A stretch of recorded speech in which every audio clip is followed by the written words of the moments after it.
കഴിഞ്ഞ ക്ലാസ്സിൽ നമ്മൾ നോക്കിയത് എക്സെപ്ഷൻസ് എന്നുള്ള കൺസെപ്റ്റ് ആയിരുന്നു. എക്സെപ്ഷൻ്റെ ഇൻട്രൊഡക്ഷൻ, എന്താണ് എക്സെപ്ഷൻ, എങ്ങനെയാണ് എക്സെപ്ഷൻസിനെ ഹാൻഡിൽ ചെയ്യുന്നത് എന്നുള്ളതാണ്. ഇന്നത്തെ ക്ലാസ് നോക്കാൻ പോകുന്നത് അതിൻ്റെ കുറച്ചുകൂടെ ഡീറ്റെയിൽഡ് ആയിട്ടുള്ള തിയറി പാർട്ടാണ്.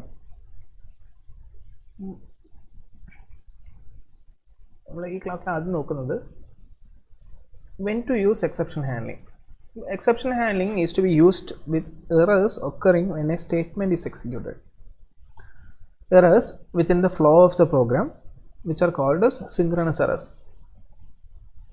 So, synchronous errors എന്ന് പറയുന്ന ഒരു കാറ്റഗറി ഓഫ് എറേഴ്സ് വരുമ്പോഴാണ് അതിനെ ഹാൻഡിൽ ചെയ്യാൻ വേണ്ടിയിട്ടാണ് നമ്മൾ എക്സെപ്ഷൻ ഹാൻഡ്ലിംഗ് യൂസ് ചെയ്യുന്നത്. ഇപ്പോൾ സിങ്ക്രണസ് എറേഴ്സ് എന്ന് പറഞ്ഞാൽ ഒരുമിച്ച് എന്നാണ് അതിൻ്റെ അർത്ഥം. ഇപ്പം നമ്മുടെ പ്രോഗ്രാം എക്സിക്യൂട്ട് ചെയ്യുമ്പോൾ പ്രോഗ്രാമിൻ്റെ കൂടെ വരുന്ന എറേഴ്സ്, അല്ലെങ്കിൽ നമ്മുടെ പ്രോഗ്രാമിൻ്റെ ഉള്ളിലുള്ള ഒരു സ്റ്റേറ്റ്മെൻറ്റ് എക്സിക്യൂട്ട് ചെയ്യുന്നത് കൊണ്ട് വരുന്ന എറേഴ്സ്, അതാണ് സിങ്ക്രണസ് എറേഴ്സ്. അപ്പം അങ്ങനത്തെ എറേഴ്സ് ഹാൻഡിൽ ചെയ്യാനാണ് നമ്മൾ എക്സെപ്ഷൻ ഹാൻഡ്ലിംഗ് യൂസ് ചെയ്യുന്നത്. അപ്പോൾ അതിന് എക്സാമ്പിളാണ് out of range array indices എന്ന് പറഞ്ഞാൽ അറേൻ്റെ സൈസ് 10 ആയിരുന്നു, നമ്മൾ അറേ ഓഫ് 11 or 12 ആക്സസ് ചെയ്യാൻ വേണ്ടി ട്രൈ ചെയ്യുന്നു. അത് അറേയിൽ ഇല്ലാത്തൊരു എലമെൻറ്റിനെ ആക്സസ് ചെയ്യാൻ വേണ്ടി ട്രൈ ചെയ്യുന്നു. അതാണ് out of range array indices. Division by 0 നമുക്കറിയാം, ഇൻറ്റിജർ ഡിവിഷനിലാണ് ഇത് വരുന്നത്. ഡിവൈഡ് ബൈ ഡിനോമിനേറ്റർ ആയിട്ട് 0 വരുന്നു. അരിത്മെറ്റിക് ഓവർഫ്ലോ എന്ന് പറഞ്ഞാൽ നമ്മളൊരു എക്സ്പ്രഷൻ ഇവാലുവേറ്റ് ചെയ്തതിന് ശേഷം കിട്ടുന്ന റിസൾട്ട് എന്ന് പറയുന്നത് നമ്മൾ സ്റ്റോർ ചെയ്യാൻ വേണ്ടി ട്രൈ ചെയ്യുന്ന, അല്ലെങ്കിൽ നമ്മൾ രണ്ട് ഇൻറ്റീജേഴ്സ് മൾട്ടിപ്ലൈ ചെയ്ത് കഴിയുമ്പം ഇൻറ്റീജേഴ്സിൽ കൊള്ളാത്ത ഒരു ഇൻറ്റീജേഴ്സിനൊക്കെ ഒരു റേഞ്ച് ഉണ്ടല്ലോ. നമ്മൾ ഡാറ്റ ടൈപ്സ് പഠിച്ചപ്പോൾ ഓരോ ഡാറ്റ ടൈപ്പിനും കറസ്പോണ്ട് ആയിട്ട് ഓരോ റേഞ്ച് നമ്മൾ പഠിച്ചായിരുന്നു. അപ്പോൾ ആ ഡാറ്റ ടൈപ്പിൻ്റെ റേഞ്ചിൻ്റെ മുകളിലുള്ള ഒരു വാല്യൂ വരുമ്പോൾ വരുന്ന എക്സെപ്ഷനാണ് അരിത്മെറ്റിക് ഓവർഫ്ലോ എന്ന് പറയുന്ന എക്സെപ്ഷൻ. ഇൻവാലിഡ് മെത്തേഡ് പാരാമീറ്റേഴ്സ് നെയിമിൽ നിന്ന് ക്ലിയർ ആണ്. മെത്തേഡിൻ്റെ പാരാമീറ്റേഴ്സ് വാലിഡ് അല്ലാത്ത പാരാമീറ്റേഴ്സ് കൊടുക്കുന്നു. അടുത്തത് ത്രെഡിൻ്റെ ഇൻറ്ററപ്ഷൻ. ത്രെഡ് പഠിക്കുമ്പോൾ നമുക്ക് ഇതിനെക്കുറിച്ച് ഡീറ്റെയിൽ ആയിട്ട് പഠിക്കാം. ഇത്രേ ഉള്ളൂ. ഇപ്പോൾ നമ്മളൊരു ത്രെഡ് എക്സിക്യൂട്ട് ചെയ്തുകൊണ്ടിരിക്കുമ്പോൾ ആ ത്രെഡിന് എന്തെങ്കിലും കാരണം കൊണ്ട് എന്തെങ്കിലും ഇൻറ്ററപ്ഷൻ വരിക. Unsuccessful memory allocation. ഇപ്പോൾ മെമ്മറി അലോക്കേഷന് വേണ്ടി നമ്മൾ യൂസ് ചെയ്യുന്നത് ന്യൂ എന്ന് പറയുന്ന കീവേഡാണ്. അത് ഒബ്ജക്റ്റ് ക്രിയേഷന് വേണ്ടി യൂസ് ചെയ്യുന്ന അതേ കീവേഡാണ്. അപ്പോൾ ഒബ്ജക്റ്റ് ക്രിയേറ്റ് ചെയ്യാൻ വേണ്ടി ട്രൈ ചെയ്യുമ്പോൾ ആ ഒബ്ജക്റ്റിന് ആവശ്യമായ മെമ്മറി അവൈലബിൾ അല്ലാതെ വരിക. പഴയ സിസ്റ്റത്തിലൊക്കെയാണ് ഈ എക്സെപ്ഷൻ നോർമലി വരിക. ഇപ്പം നമ്മുടെ സിസ്റ്റത്തിലെല്ലാം ഒരുപാട് റാമും കാര്യങ്ങളൊക്കെ ഉണ്ടല്ലോ. അപ്പം മെമ്മറി അലോക്കേറ്റ് ചെയ്യാൻ വേണ്ടി ട്രൈ ചെയ്യുമ്പോൾ അലോക്കേറ്റ് ചെയ്യാൻ പറ്റാതെ വരിക. അപ്പോൾ ഇതും എന്താണ് സിങ്ക്രണസ് എറേഴ്സാണ്. ഇതൊക്കെ നമ്മുടെ പ്രോഗ്രാം എക്സിക്യൂട്ട് ചെയ്യുമ്പോൾ പ്രോഗ്രാമിൻ്റെ കൂടെ വരുന്ന എറേഴ്സാണ്, അല്ലെങ്കിൽ പ്രോഗ്രാമിൽ ഒരു സ്റ്റേറ്റ്മെൻറ്റ് എക്സിക്യൂട്ട് ചെയ്യുമ്പോൾ അപ്പോൾ തന്നെ സംഭവിക്കുന്ന എറേഴ്സാണ്. ഇനി അടുത്ത കാറ്റഗറി ഓഫ് എറേഴ്സാണ് അസിങ്ക്രണസ് എറേഴ്സ്. സിങ്ക്രണസിന് നേരെ ഓപ്പോസിറ്റാണ് asynchronous errors. Exception handling cannot be used with asynchronous errors. Asynchronous errors are errors that take place inside operations that occur parallelly with the execution of the program and they are independent of the program's flow of control. അതായത് നമ്മുടെ programme ഇങ്ങനെ execute ചെയ്യുന്നു. Program execute ചെയ്യുമ്പോൾ നമ്മളൊരു statement issue ചെയ്യുന്നു. അപ്പോൾ statement issue ചെയ്ത് കഴിയുമ്പോൾ അതിന് പാരലായിട്ട് ബാക്ക്ഗ്രൗണ്ടിൽ നടക്കുന്ന കുറേ ഓപ്പറേഷൻസ് ഉണ്ടാവും. നമ്മളൊരു എക്സാമ്പിൾ പറഞ്ഞാൽ ഡിസ്ക് ഇൻപുട്ട് ഔട്ട്പുട്ട് കംപ്ലീഷൻസ്.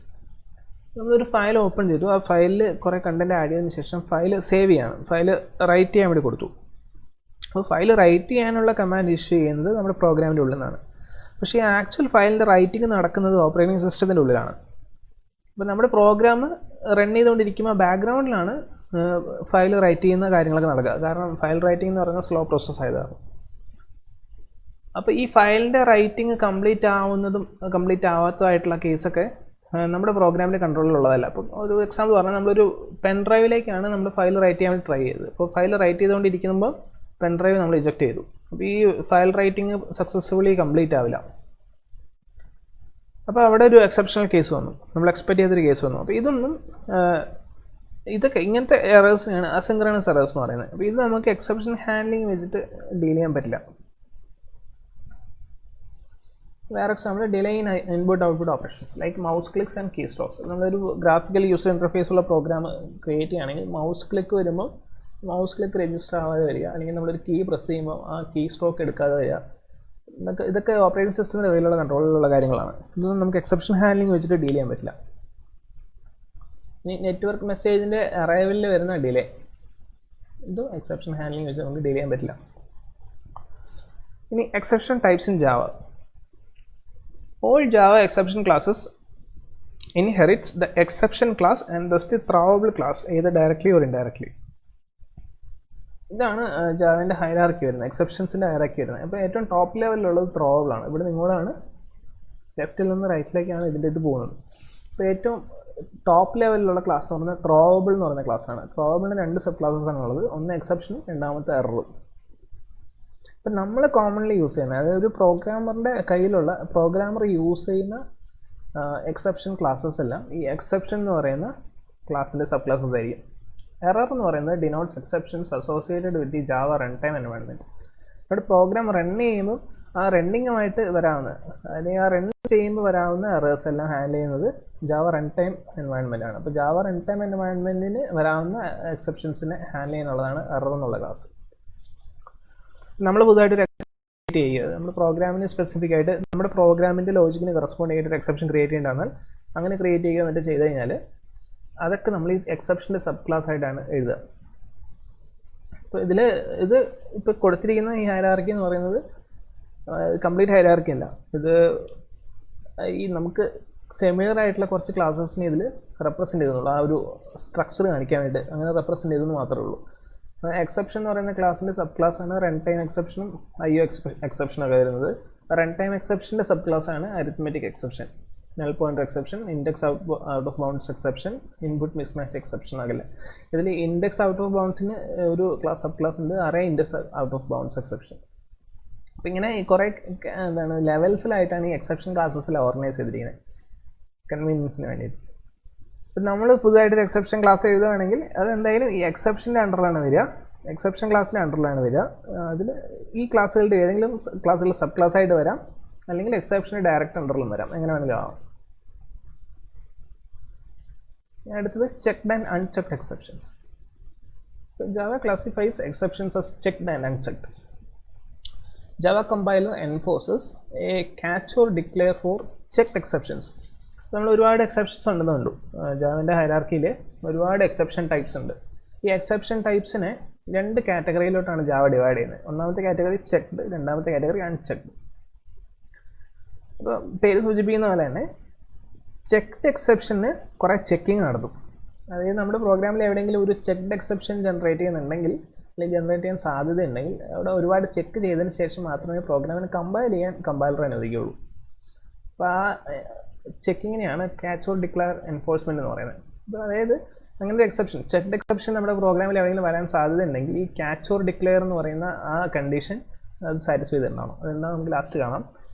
അൺചെക്ഡ് ആണെങ്കിൽ പ്രശ്നമില്ല. അൺചെക്ഡ് എക്സെപ്ഷൻസ് നമ്മുടെ പ്രോഗ്രാമിൻ്റെ ഉള്ളിൽ വരുവാണെങ്കിൽ കമ്പൈലർ ഒരു ചെക്കിങ് നോക്കാതെ തന്നെ പ്രോഗ്രാമിനെ കമ്പൈൽ ചെയ്യും. So all subclasses of exception except runtime exception and its children are checked exceptions. Exception എന്ന് പറയുന്ന ക്ലാസ്സിൻ്റെ എല്ലാ സബ് ക്ലാസ്സും ചെക്ക്ഡ് എക്സെപ്ഷൻസ് ആണ്. ഒരു എക്സെപ്ഷൻ ഉണ്ട്, റൺ ടൈം എക്സെപ്ഷൻ എന്ന് പറയുന്ന ക്ലാസ്സിൻ്റെത്. റൺ ടൈം എക്സെപ്ഷൻ എന്ന് പറയുന്ന ക്ലാസ്സും അതിൻ്റെ സബ് ക്ലാസ്സസും അൺചെക്ഡ് ആണ്. അതായത് റൺ ടൈം എക്സെപ്ഷൻ ഒഴികെയുള്ള ബാക്കി എല്ലാ എക്സെപ്ഷൻ ക്ലാസ്സസും ചെക്ക്ഡ് ആണ്. അപ്പോൾ അൺചെക്ഡ് എക്സെപ്ഷൻസ് ഒക്കെ due to defects in your programs code. നമ്മുടെ പ്രോഗ്രാമിലെ കോഡിൻ്റെ ഡിഫക്റ്റ് കൊണ്ടാണ് നോർമലി ചെക്ക്ഡ് എക്സെപ്ഷൻസ് വരുന്നത്. അതായത് ഡിവിഷൻ ബൈ 0 നമ്മൾ ചെക്ക് ചെയ്യാത്തതുകൊണ്ടാണ്. അപ്പം ഡിനോമിനേറ്റർ 0 ആണോ എന്ന് നമ്മൾ ചെക്ക് ചെയ്യാത്തത് കൊണ്ടാണ് എന്ത് വരുന്നത്, ഡിവിഷൻ ബൈ 0 എന്നുള്ള എക്സെപ്ഷൻ വരുന്നത്. അപ്പം നമ്മുടെ പ്രോഗ്രാമിൽ വരുന്ന ലോജിക്കൽ എറേഴ്സ് കാരണമാണ് അൺചെക്ഡ് എക്സെപ്ഷൻസ് നോർമലി വരുന്നത്. ചെക്ക്ഡ് എക്സെപ്ഷൻസ് ഒക്കെ because of the reasons beyond the control of the program. അപ്പോൾ പ്രോഗ്രാമിൻ്റെ കൺട്രോളിന് പുറമേയുള്ള റീസൺസ് കൊണ്ടാണ് ചെക്ക്ഡ് എക്സെപ്ഷൻസ് വരുന്നത്. File does not exist. അപ്പോൾ നമ്മൾ ഫയൽ സേവ് ചെയ്യാൻ നോക്കുമ്പോൾ അല്ലെങ്കിൽ ഫയൽ ഓപ്പൺ ചെയ്യാൻ നോക്കുമ്പോൾ ആ ഫയൽ ഇല്ലാതെ വരിക. അപ്പോൾ ഫയൽ ഇല്ലാതെ വരുന്ന കേസൊക്കെ നമ്മുടെ പ്രോഗ്രാമർക്ക് ചെക്ക് ചെയ്യാൻ പറ്റുന്ന കാര്യമല്ല. ആദ്യം നോക്കുമ്പോൾ ചിലപ്പോൾ ഉണ്ടാവും, ഓപ്പൺ ചെയ്യാൻ വേണ്ടി. അതായത് ഇതെന്നൊക്കെ ഇപ്പോൾ ഫയലിൻ്റെ കൺട്രോളൊക്കെ ഫയൽ മാനേജറിൻ്റെ കയ്യിലാണുള്ളത്, ഫയൽ മാനേജറിൻ്റെ കയ്യിലാണുള്ളത്. അപ്പം നമുക്ക് ഡയറക്റ്റ്ലി ചെക്ക് ചെയ്യാൻ എൻഫോഴ്സ് ചെയ്യാനും പറ്റില്ല. ഇപ്പോൾ ഫയൽ റിലേറ്റഡ് ആയിട്ടുള്ള എക്സെപ്ഷൻസ് എല്ലാം മിക്കവാറും ചെക്ക്ഡ് എക്സെപ്ഷൻസ് ആണ്. അതായത് പ്രോഗ്രാമറിൻ്റെ കൺട്രോളിലുള്ള എക്സെപ്ഷൻസ് അല്ല, കുറച്ചുകൂടി സീരിയസ് ആയിട്ടുള്ള എക്സെപ്ഷൻസ് ആണ്. The compiler checks whether a method throws a checked exception. അതായത് ഒരു മെത്തേഡിൻ്റെ ഉള്ളിൽ ഒരു ചെക്ക്ഡ് എക്സെപ്ഷൻ വരാൻ സാധ്യതയുണ്ടോയെന്ന് കമ്പൈലർ ആദ്യം നോക്കും. Compiler then verifies whether either that exception is caught and handled somewhere or the method itself is declared using a throws clause.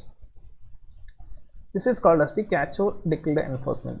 ഈ കണ്ടീഷനാണ് catch or declare enforcement എന്ന് പറയുന്നത്. അപ്പോൾ അതിന് രണ്ട് കാര്യങ്ങളാണുള്ളത്. ഒന്നാമത്തത് കമ്പൈലർ നോക്കുന്നത് either the exception is caught and handled somewhere. നമ്മുടെ പ്രോഗ്രാമിൽ എവിടെയെങ്കിലും വെച്ചിട്ട് ഈ എക്സെപ്ഷനെ ക്യാച്ച് ചെയ്യാനുള്ള കോഡ് നമ്മൾ എഴുതിയിട്ടുണ്ടോ നോക്കും. അപ്പം ചെക്ക്ഡ് എക്സെപ്ഷൻ ആകുമ്പോൾ മെത്തേഡിൻ്റെ ഉള്ളിൽ തന്നെ അത് എഴുതണം എന്നുള്ളതാണ്. അതായത് മെത്തേഡിൻ്റെ ഉള്ളിൽ ഒരു ചെക്ക്ഡ് എക്സെപ്ഷൻ വരാൻ സാധ്യതയുണ്ട്. അതിന് നമ്മുടെ മെത്തേഡിൻ്റെ ഉള്ളൊരു ഫയൽ നമ്മൾ ഓപ്പൺ ചെയ്യുന്നുണ്ടെങ്കിൽ അതിനെ ഹാൻഡിൽ ചെയ്യാനുള്ള ട്രൈ ക്യാച്ച് ക്ലോസ് ആ മെത്തേഡിൻ്റെ ഉള്ളിൽ തന്നെ നമ്മൾ എഴുതണമെന്നാണ്. അങ്ങനെ എഴുതിയിട്ടില്ല എങ്കിൽ നമ്മൾ എന്താണെന്ന് വെച്ചാൽ ആ മെത്തേഡിനെ ത്രോസ് ക്ലോസ് വെച്ച് ഡിഫൈൻ ചെയ്യണം. ത്രോസ് ക്ലോസ് പറയുന്നത് ഈ മെത്തേഡ് ഒരു എക്സെപ്ഷൻ ജനറേറ്റ് ചെയ്യാൻ സാധ്യതയുണ്ട് എന്നാണ്. ത്രോസ് ക്ലോസ് എന്താണ് നമ്മൾ അടുത്ത് നോക്കാൻ പോകുന്നത്. Throws clause is use to explicitly specify the exceptions a method may throw. ഒരു മെത്തേഡ് ജനറേറ്റ് ചെയ്യാൻ സാധ്യതയുള്ള എക്സെപ്ഷൻസ് ഏതൊക്കെയാണ് എന്ന് പറയാൻ വേണ്ടിയിട്ടാണ് ത്രോസ് ക്ലോസ് യൂസ് ചെയ്യുന്നത്. അപ്പോൾ ഇങ്ങനെയാണ് നമ്മളത് ഡിഫൈൻ ചെയ്യുന്നത്. മെത്തേഡ് പറയുന്നത് പബ്ലിക് സ്റ്റാറ്റിക് ഇൻ ഡിവൈഡ് എന്ന് പറയുന്ന മെത്തേഡിൻ്റെ കൂടെ ലാസ്റ്റായിട്ട് മെത്തേഡിൻ്റെ ഹെഡറിൻ്റെ ലാസ്റ്റായിട്ട് ത്രോസ് എന്ന് പറയുന്ന കീവേഡ് യൂസ് ചെയ്ത് ഇത് ജനറേറ്റ് ചെയ്യാൻ സാധ്യതയുള്ള എക്സെപ്ഷൻസിൻ്റെ ലിസ്റ്റ് കൊടുക്കുന്നു. അപ്പോൾ ഒരു എക്സെപ്ഷൻ ആണെങ്കിൽ ഒന്ന് മാത്രമേ ഉള്ളൂ. ഒന്നിൽ കൂടുതലുണ്ടെങ്കിൽ കോമ വെച്ച് സെപ്പറേറ്റ് ചെയ്ത് കൊടുക്കാൻ പറ്റും നമുക്ക്. If a method specifies a throws clause, it is duty of the caller to handle the exception. നമ്മളൊരു മെത്തേഡിനെ ത്രോസ് ക്ലോസ് വെച്ച് ഡിഫൈൻ ചെയ്തിട്ടുണ്ട്. ഈ ത്രോസ് ക്ലോസിന് ശേഷം പറഞ്ഞിരിക്കുന്നത് ചെക്ക്ഡ് എക്സെപ്ഷൻ ആണ്. അതായത് ഈ മെത്തേഡ് ഒരു ചെക്ക്ഡ് എക്സെപ്ഷൻ ത്രോ ചെയ്യാൻ സാധ്യതയുണ്ടെന്ന് നമ്മൾ പറഞ്ഞു കഴിഞ്ഞാൽ ഈ മെത്തേഡിനെ കോൾ ചെയ്യുന്ന ബാക്കി എല്ലാ മെത്തേഡ്സിനെയും റെസ്പോൺസിബിലിറ്റിയാണ് ആ ചെക്ക്ഡ് എക്സെപ്ഷനെ ഹാൻഡിൽ ചെയ്യുക എന്നുള്ളത്. എന്ന് പറഞ്ഞാൽ ആ കോൾ ചെയ്യുന്ന മെത്തേഡ് ഒന്നെങ്കിൽ ഒരു ട്രൈ ക്യാച്ച് സ്റ്റേറ്റ്മെൻറ്റ് ഉള്ളിൽ വേണം ഈ മെത്തേഡിലേക്കുള്ള കോൾ എഴുതാൻ വേണ്ടിയിട്ട്. അതല്ലാന്നുണ്ടെങ്കിൽ ആ കോളർ മെത്തേഡ് ആ മെത്തേഡിനെ ത്രോസ് ക്ലോസ് വെച്ച് ഡിഫൈൻ ചെയ്യണം. ഒരു എക്സാമ്പിൾ പറഞ്ഞാൽ ഈ ഡിവൈഡിനെ മെയിൻ കോൾ ചെയ്യുന്നുണ്ട്. മെയിൻ മെത്തേഡിൻ്റെ ഉള്ളിൽ നിന്ന് ഡിവൈഡ് കോൾ ചെയ്യുന്നുണ്ടെങ്കിൽ മെയിൻ മെത്തേഡിൻ്റെ ഉള്ളിൽ ഒന്നെങ്കിൽ ഒരു ട്രൈ ക്യാച്ച് സ്റ്റേറ്റ്മെൻറ്റ് വേണം. അതല്ലെങ്കിൽ മെയിൻ മെത്തേഡിൻ്റെ ലാസ്റ്റ് നമ്മൾ മെയിൻ മെത്തേഡ് ത്രോസ് ആ എക്സെപ്ഷൻ്റെ പേര് കൊടുക്കണം. ഇനി അടുത്ത് നമ്മൾ നോക്കുന്നത് catching sub class exceptions. So placing a superclass catch block before its subclass catch blocks will cause a compilation error. അപ്പോൾ നമ്മൾ കഴിഞ്ഞ ക്ലാസ്സിലെ ഡെമോൺസ്ട്രേഷൻ വീഡിയോയിൽ നമ്മൾ അരിത്മെറ്റിക് എക്സെപ്ഷനെയും IO മിസ്മാച്ച് എക്സെപ്ഷനെയും ഹാൻഡിൽ ചെയ്യാൻ വേണ്ടിയിട്ട് സെപ്പറേറ്റ് ക്യാച്ച് ബ്ലോക്സ് എഴുതിയിരുന്നു. എന്നിട്ട് ഈ ക്യാച്ച് ബ്ലോക്സിൻ്റെ ഏറ്റവും മുൻപിലായിട്ട് എക്സെപ്ഷൻ എന്ന് പറഞ്ഞ ജനറൽ കാറ്റഗറീനെ ക്യാച്ച് ചെയ്യാനുള്ള എക്സെപ്ഷൻ നമ്മൾ എഴുതിയിരുന്നു. അപ്പോൾ എക്സെപ്ഷൻ ജനറലാണ്. അരിത്മെറ്റിക് എക്സെപ്ഷനും IO മിസ്മാച്ചും ഇൻപുട്ട് മിസ്മാച്ചും സ്പെസിഫിക് ആയിട്ടുള്ളതാണ്. അതായത് ഈ എക്സെപ്ഷൻ്റെ സബ് ക്ലാസ്സസ് ആണ്. അപ്പോൾ നമ്മൾ സൂപ്പർ ക്ലാസ് ആദ്യം എഴുതി കഴിഞ്ഞാൽ അതിന് ശേഷമാണ് സബ് ക്ലാസ്സസ് എഴുതുന്നതെങ്കിൽ കമ്പൈലേഷൻ ടൈമിൽ തന്നെ എറർ പറയും. കാരണം ഈ സബ് ക്ലാസ്സസ് ഒരിക്കലും റീച്ച് ആവില്ല. അപ്പോൾ using subclasses only to catch exceptions might lead to uncaught exceptions. അപ്പോൾ നമ്മൾ അവിടെ ചെയ്തിരുന്നത് എന്താ വെച്ചാൽ നമ്മൾ ഈ രണ്ട് സബ് ക്ലാസ്സിനെ റിമൂവ് ചെയ്തു. അതല്ലാന്നുണ്ടെങ്കിൽ നമുക്ക് ആ സൂപ്പർ ക്ലാസ്സിനെ റിമൂവ് ചെയ്ത് കളയാം. സബ് ക്ലാസ്സസ് മാത്രം വെക്കാം. അപ്പോൾ സബ് ക്ലാസ്സസ് മാത്രം വെച്ചാലുള്ള പ്രശ്നം വെച്ചാൽ ഈ ഏതൊക്കെ സബ് ക്ലാസ് വെക്കണമെന്ന് നമുക്ക് ആദ്യം അറിയണം. അല്ലെങ്കിൽ ഏതൊക്കെ എക്സെപ്ഷൻസ് ആണ് ഈ മെത്തേഡ് ജനറേറ്റ് ചെയ്യാൻ സാധ്യതയുള്ളത് അല്ലെങ്കിൽ ഈ സ്റ്റേറ്റ്മെൻറ്റ് ജനറേറ്റ് ചെയ്യാൻ സാധ്യതയുള്ളതെന്ന് നല്ല ധാരണ ഉണ്ടാവണം. അപ്പോൾ അങ്ങനെ നല്ല ധാരണ ഉണ്ടെങ്കിൽ നമുക്ക് അങ്ങനെ ജനറേറ്റ് ചെയ്യാൻ സാധ്യതയുള്ള എല്ലാ എക്സെപ്ഷൻസിനെയും എക്സ്പ്ലിസിറ്റ് ആയിട്ട് ഓരോ സബ് ക്ലാസ് വെച്ച് സ്പെസിഫൈ ചെയ്യാൻ പറ്റുള്ളൂ. അപ്പം നമ്മൾ പ്രതീക്ഷിക്കാത്ത ഒരു എക്സെപ്ഷൻ ഇതിൽ നിന്ന് വന്നു കഴിഞ്ഞാൽ അത് അൺകോട്ടായിട്ട് പോകും. അപ്പോൾ അത് അൺഹാൻഡിൽഡ് എക്സെപ്ഷനായിട്ട് പോയി പോകും. അപ്പോൾ നമ്മൾ എന്ത് ചെയ്യുന്നത് വെച്ചാൽ ദ ഫസ്റ്റ് മാച്ച്. അപ്പോൾ നമ്മൾ എന്ത് ചെയ്യണമെന്ന് വെച്ചാൽ എങ്ങനെയാണ് ഈ ക്യാച്ച് ബ്ലോക്ക് എക്സെപ്ഷൻസിനെ ക്യാച്ച് ചെയ്യുന്നതെന്ന് പഠിച്ചതിന് ശേഷം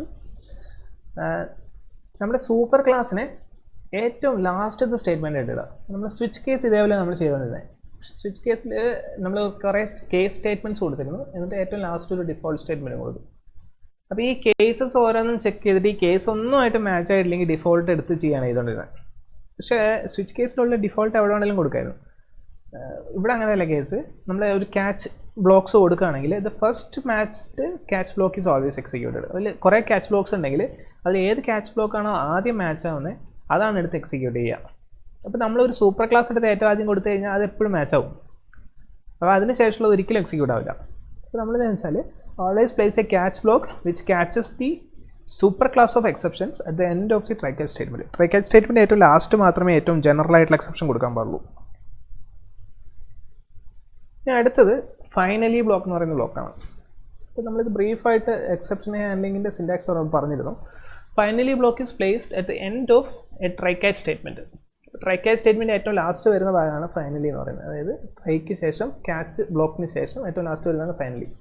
it is an optional block. Finally block is always executed.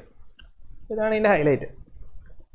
ഇപ്പോൾ നമ്മുടെ ഒരു ട്രൈ ക്യാച്ച് സ്റ്റേറ്റ്മെൻറ്റിൽ ഒരു ഫൈനൽ ബ്ലോക്ക് ഉണ്ടെങ്കിൽ അത് എന്തായാലും എക്സിക്യൂട്ട് ആവും.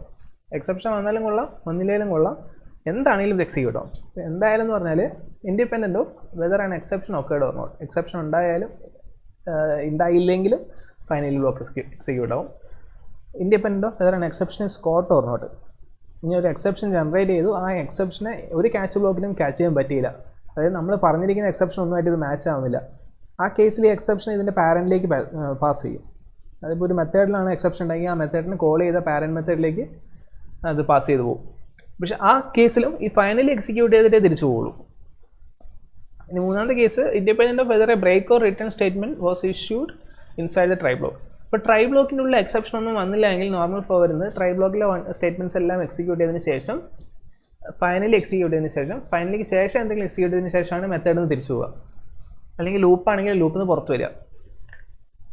ഇനി നമ്മൾ ഈ ട്രൈൻ്റെ ഉള്ളിൽ ഒരു ബ്രേക്ക് കൊടുത്തു കഴിഞ്ഞാൽ നോർമൽ സിറ്റുവേഷനിൽ ലൂപ്പിൻ്റെ ഉള്ളിലാണെങ്കിൽ ആ ബ്രേക്ക് കൊടുത്ത സ്റ്റേറ്റ്മെൻറ്റിൻ്റെ അവിടെ നിന്ന് ലൂപ്പിന് പുറത്തേക്ക് ചാടും. ഇനി റിട്ടേൺ ആണ് കൊടുക്കുന്നതെങ്കിൽ, നമ്മളൊരു റിട്ടേൺ സ്റ്റേറ്റ്മെൻ്റ് ആണ് കൊടുക്കുന്നതെങ്കിൽ ആ റിട്ടേൺ എവിടെ നിന്നാണോ വന്നത് ആ ഭാഗത്തുനിന്ന് എക്സിക്യൂഷൻ സ്റ്റോപ്പ് ചെയ്ത് മെത്തേഡ് റിട്ടേൺ ചെയ്ത് കോളറിൻ്റെ അടുത്തേക്ക് തിരിച്ചു പോകും. പക്ഷേ നമ്മുടെ സ്റ്റേറ്റ്മെൻറ്റിൽ ട്രൈ ക്യാച്ച് സ്റ്റേറ്റ്മെൻറ്റിൽ ഒരു ഫൈനലി വരുവാണെങ്കിൽ ഈ ബ്രേക്കോ റിട്ടേണോ എന്ത് വന്നാലും ഈ മെത്തേഡ് റിട്ടേൺ പോകുന്നതിന് തൊട്ട് മുൻപേ ഫൈനലിയും കൂടെ എക്സിക്യൂട്ട് ചെയ്തിട്ടേ പോകുള്ളൂ. ഫൈനലി എന്തായാലും എക്സിക്യൂട്ട് ആവും. The finally block is hence use to release resources explicitly such as closing and open file. അപ്പോൾ നമ്മുടെ പ്രോഗ്രാമിൽ നമുക്ക് എന്തായാലും എക്സിക്യൂട്ട് ചെയ്യുന്ന ഉറപ്പുള്ളൊരു ഭാഗമാണ് ഈ ഫൈനലി ബ്ലോക്ക്. എക്സെപ്ഷൻ വന്നാലും വന്നില്ലെങ്കിലും എന്തായാലും എക്സിക്യൂട്ട് ചെയ്യും. അപ്പോൾ നമുക്ക് നമ്മുടെ പ്രോഗ്രാമിനെ ഒന്നുകിൽ ഗ്രേസ്ഫുൾ എക്സിക്യൂട്ട് ചെയ്യണം. നമ്മൾ കഴിഞ്ഞ ക്ലാസ്സിൽ കണ്ടായിരുന്നു എങ്ങനെയാണ് ഗ്രേസ്ഫുള്ളി എക്സിറ്റ് ചെയ്യുന്നത്. അതിനാണ് നമ്മൾ എക്സെപ്ഷൻ ഹാൻഡ്ലിംഗ് ഒക്കെ പറഞ്ഞത്. അപ്പോൾ നമുക്കൊരു ബൈ പ്രിൻറ്റ് ചെയ്തിട്ട് നമ്മുടെ പ്രോഗ്രാമിൻ്റെ എക്സിക്യൂഷൻ സ്റ്റോപ്പ് ചെയ്യണം എന്നുണ്ടെങ്കിൽ ആ ബൈ നമുക്ക് വേണമെങ്കിൽ ഫൈനലിൻ്റെ ഉള്ളിൽ കൊടുക്കാം. പക്ഷേ കുറച്ചുകൂടി ആപ്ലിക്കേഷൻ വരുന്നത് നമ്മൾ നമ്മുടെ പ്രോഗ്രാമിൽ ഒരു ഫയൽ ഓപ്പൺ ചെയ്തു. അപ്പോൾ ഈ ഫയൽ ഓപ്പൺ ചെയ്തിട്ട് ഓപ്പറേഷൻ ചെയ്തുകൊണ്ടിരിക്കുമ്പം നമ്മുടെ കൺട്രോൾ നമ്മുടെ ഈ മെത്തേഡിൻ്റെ ഉള്ളിൽ നിന്നും അല്ലെങ്കിൽ ഫയലിൻ്റെ ഓപ്പറേഷൻസ് എല്ലാം കഴിഞ്ഞതിന് ശേഷം ഫയൽ ക്ലോസ് ചെയ്താൽ മാത്രമേ ഈ ഫയൽ വേറൊരു പ്രോഗ്രാമിന് ഓപ്പൺ ചെയ്യാൻ പറ്റുള്ളൂ. അപ്പോൾ അങ്ങനെ ഒരു റെസ്ട്രിക്ഷൻ ചില ഓപ്പറേറ്റിംഗ് സിസ്റ്റത്തിലുണ്ട്. അപ്പോൾ നമ്മൾ ഓപ്പൺ ചെയ്ത ഫയലിനെ നമ്മൾ ക്ലോസ് ചെയ്യണം. അപ്പോൾ നമ്മൾ ഈ ക്ലോസ് ചെയ്യാനുള്ള സ്റ്റേറ്റ്മെൻറ്റ് എഴുതുന്നതിന് മുൻപേ എക്സെപ്ഷനായിട്ട് വന്നു കഴിഞ്ഞാൽ ചിലപ്പം അവിടെ നിന്ന് എക്സിക്യൂഷൻ സ്റ്റോപ്പായി ടെർമിനേറ്റ് ആയി പ്രോഗ്രാം തന്നെ ക്ലോസ് ആയി പോകും. ഇനി നമുക്ക് ക്യാച്ചിൻ്റെ ഉള്ളിൽ ഈ ഫയൽ ക്ലോസ് ചെയ്യാനുള്ള ഇത് എഴുതാമെന്ന് വെച്ചാൽ ആ ക്യാച്ച് ചിലപ്പം വേറൊരു എക്സെപ്ഷൻ വരുന്നത് കാരണം ആ ക്യാച്ച് സ്റ്റേറ്റ്മെൻറ്റ് തന്നെ എക്സിക്യൂട്ട് ആവണമെന്നില്ല. അപ്പോൾ ഇങ്ങനത്തെ കേസസിൽ ഈ ഫയൽ ക്ലോസ് ചെയ്യാനുള്ള കോഡ് നമുക്ക് വേണമെങ്കിൽ ഫൈനലിൻ്റെ ഉള്ളിടാം. അപ്പോൾ ഈ പ്രോഗ്രാം അല്ലെങ്കിൽ ഈ എക്സെപ്ഷൻ എന്ത് വന്നാലും ഈ മെത്തേഡ് ക്ലോസ് ആവുന്നതിന് തൊട്ട് മുൻപ് ഫൈനലിയും കൂടെ എക്സിക്യൂട്ട് ചെയ്തിട്ടേ തിരിച്ചു പോകുള്ളൂ. അപ്പോൾ ഫയൽ എന്തായാലും ക്ലോസ് ആവുമെന്ന് നമുക്ക് ഉറപ്പിക്കാൻ പറ്റും. അപ്പോൾ ഇങ്ങനെയൊക്കെയാണ് ഫൈനലിൻ്റെ ആപ്ലിക്കേഷൻസ് വരുന്നത്. പിന്നെ അടുത്ത സെഷനിൽ ഇതിൻ്റെ ഡെമോൺസ്ട്രേഷൻ പാർട്ടിൽ ഈ പറഞ്ഞ കൺസെപ്റ്റ്സിൻ്റെയൊക്കെ ഒരു ചെറിയ ഡെമോൺസ്ട്രേഷൻ നോക്കാം. Okay, thank you.